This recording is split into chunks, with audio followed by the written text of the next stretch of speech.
Time for the second episode of Sliders, Summer of Love. But wait a second, you might say. Summer of Love wasn't the second episode of Sliders aired. The episode Fever was, and Summer of Love is the 6th episode. Well, you gotta give credit to Fox on this one. They were messing things up for this series from the get-go. Summer of Love is very much intended story-wise to be the episode that follows the pilot, but Fox saw fit to completely screw the episode order up for, well, every single season of Sliders they aired. And it becomes very clear that things are wrong when you watch the original airing order, as some episodes kind of have events that flow into the next. However, Fox decided, story be damned, they'll air the episodes in the wrong order. Because that just makes sense to executives at networks sometimes. Don't even try to get on their level, man. They're just on a dumber plane of thinking. So, yeah, we'll be covering the show in the order it should be in. There was also a major problem introduced by Fox with the messed up episode order. In this episode, the timer ends up damaged from forcing slides early again, and after this point they have to wait for a particular window to be able to slide again, which is what the timer counts down to after this point, and if they miss this window, they'll be stuck on a world for 29 years.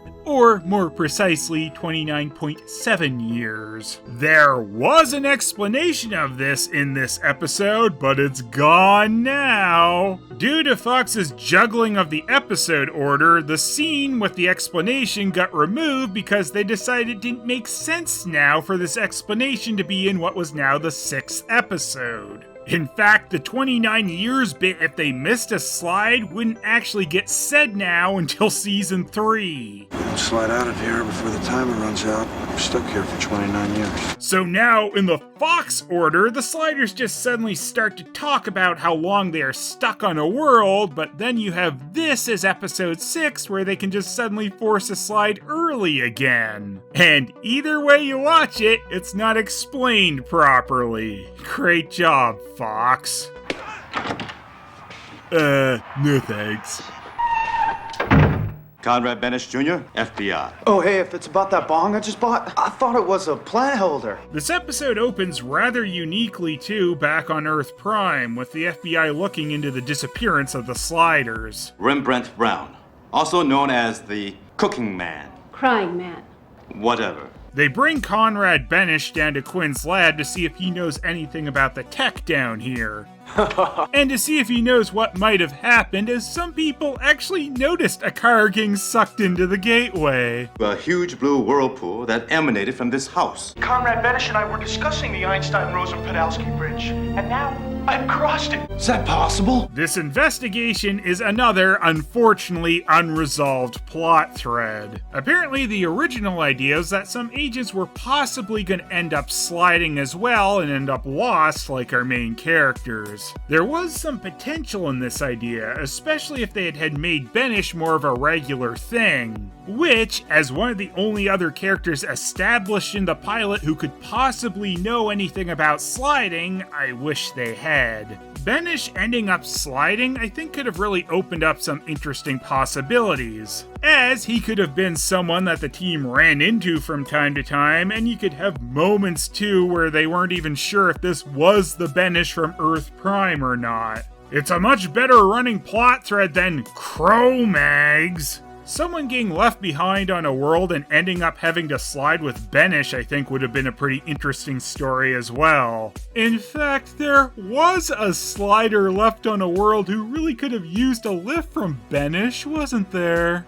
And you could also have before Benes getting his own timer working as well, occasionally cutting back to him on Earth Prime, which would have been a good excuse to see the Prime version of some characters before being shown what they're like on the world the sliders are on. In fact, that's exactly what this episode did with these FBI agents, as you see their counterparts on Hippie World, where who's in command and who is the subordinate has been flipped. Now, while I say I like the idea of cutting back to Earth Prime sometimes like this episode did, I wouldn't want it to be overdone. It's kind of like Quantum Leap, where in the original show, I always wished to see a bit more of the project and the characters there, but then the reboot just showed way too much of the project and I wanted to know way less about the characters there. So after sliding out of the horrible alive father world, Quinn smashes the timer hard on the pavement, and considering the importance of that device, he's really not that bothered about it. Hey, this could be home, right? Sweet home, boarded up business's home, I guess. Come on, Remy. Mr. Mallory, what seems to be the problem? Oh, the timer needs a rest.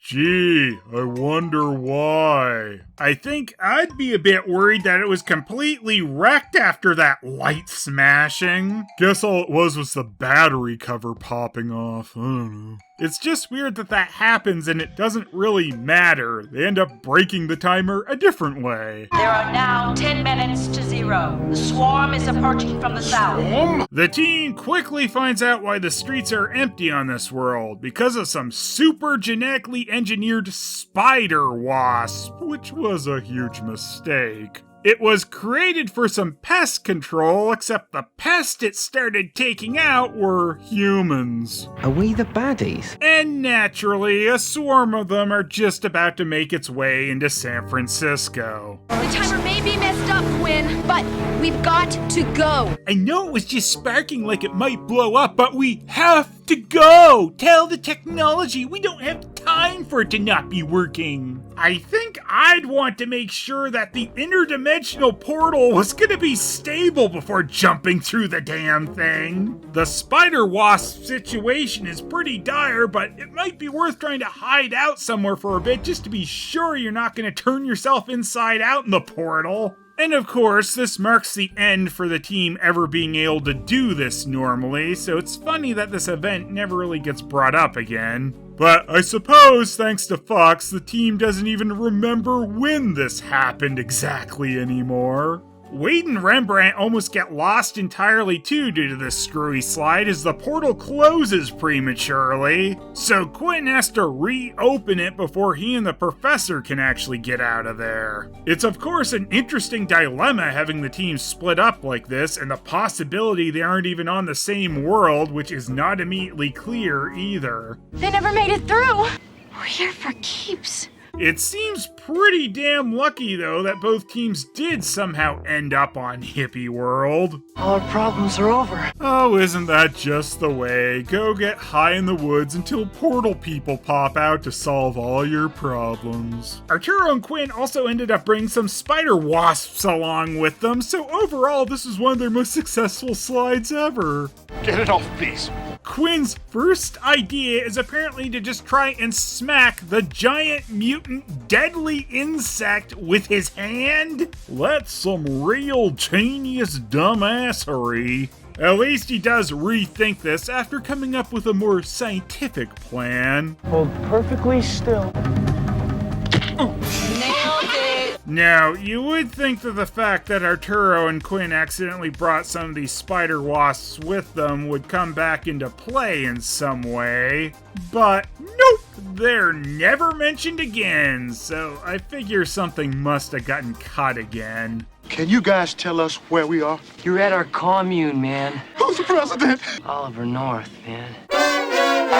They kind of spoil the did they slide into different worlds tension a bit quickly as we see a bunch of hippie protesters in the next Quinn and Arturo scene. You know, maybe they could have just held on to that tension a little longer. I hated the 60s when it was the 60s.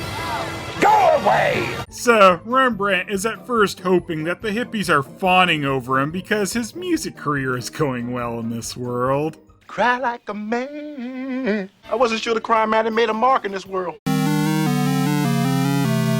Your kind travel from world to world. We'll always do whatever you say. I wish all my fans had that attitude. Seeker's father owns half of India. I'll be damned, you guys are rich. Luckily for Remy, these are rich hippies, so they lend him a car to go looking for what they assume to be the other prophets. Rembrandt then immediately blows right past Quinn and Arturo and drives to his childhood home. Cause, you know, that's obviously the first place the team would head to. Think they mind if I took a peek inside? Uh-huh. Neighborhood's as friendly as ever. That's why I moved out. Rembrandt randomly driving to this house sort of pays off, I guess, when he stumbles upon his own funeral. And hey, I don't know where else you're more entitled to snacks than your own funeral. The praise for his dear departed self starts to sour, though, when his brother starts speaking. Could I help it that the Lord blessed me with more musical talent? Musical talent?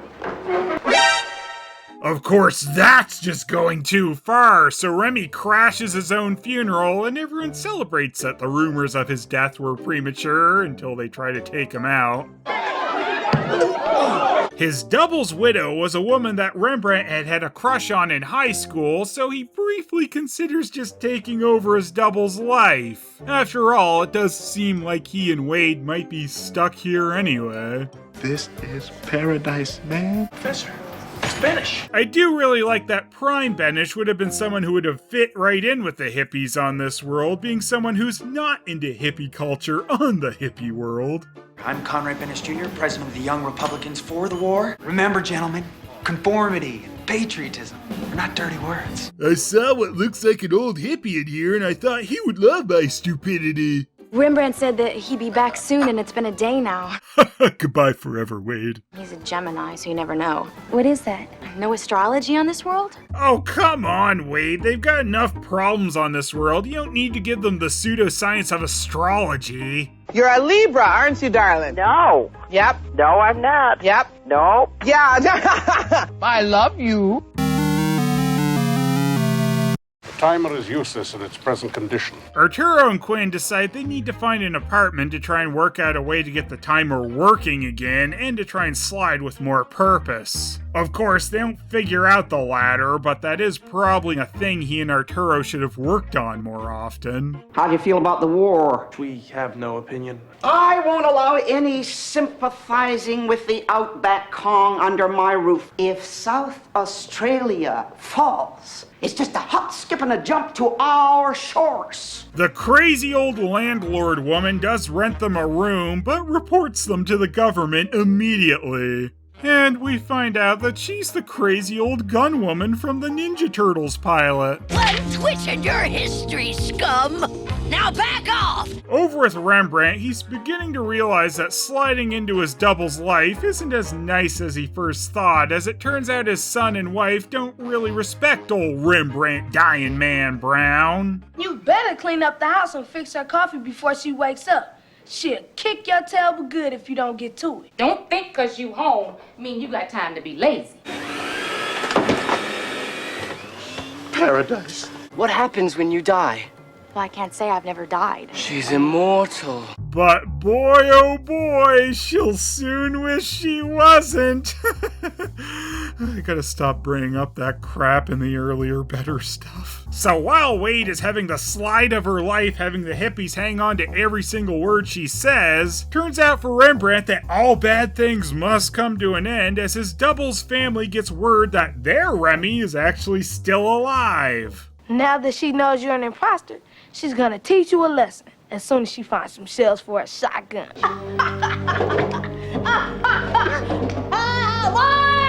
I love that Rembrandt was just so done. His first instinct is to choke the shit out of his non-son. Oh, don't even try to run! I got a shotgun. Who was that exact double of my husband? Oh well. Seems the U.S. lost the Battle of the Coral Sea during World War II, and the Japanese invaded Australia. When the Nazis surrendered, the Russians entered the Pacific War and helped liberate North Australia, but they never gave it back. Is this some kind of joke, Mr. Mallory? Yes. There is a window of opportunity.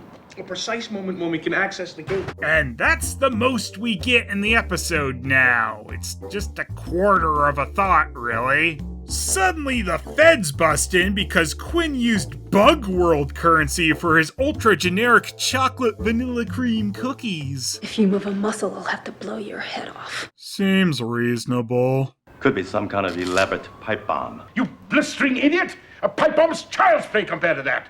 I do love when the professor's pride overrules his sense. Quinn sees Rembrandt drive by and immediately starts calling out to him despite his current situation and the fact that this could easily not be his Rembrandt. In fact, given what happened to the team, it should be more likely that this is not his Rembrandt. Luckily, the hippie fetties are easily taken out so that Quinn can flag down Rembrandt. Urging you to follow your conscience. Follow your heart. Follow your heart. How about that, fellas? Leave the girl alone for a day or two and she becomes a full-fledged guru. Guess your prophets aren't all they're cracked up to be, you bozos.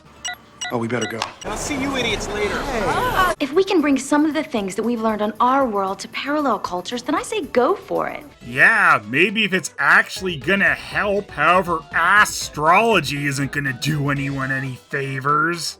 Yep. No. Yep. We can't just slide from place to place aimlessly. We have to get involved. But the prime director, blah, blah, blah. Shut up. Anyway, it's time to get out of this slip and slidey world, which conveniently lines up with the feds showing up. And remember, all you need is love. And an escape plan. 48 minutes till the next window. Unless this is home. Well, guess we'd better hope that this isn't home. The biggest slide hole of the episode is gonna go to Rembrandt for just completely abandoning Wade with the hippies and only leaving his double's life after he was found out. Though, I suppose in his defense, he barely knows Wade at this point, and also she gets special mention here for a little Miss Cleo teachings. Next time on Sliders, we get a bit of deja vu with parts of the pilot in the British States of America.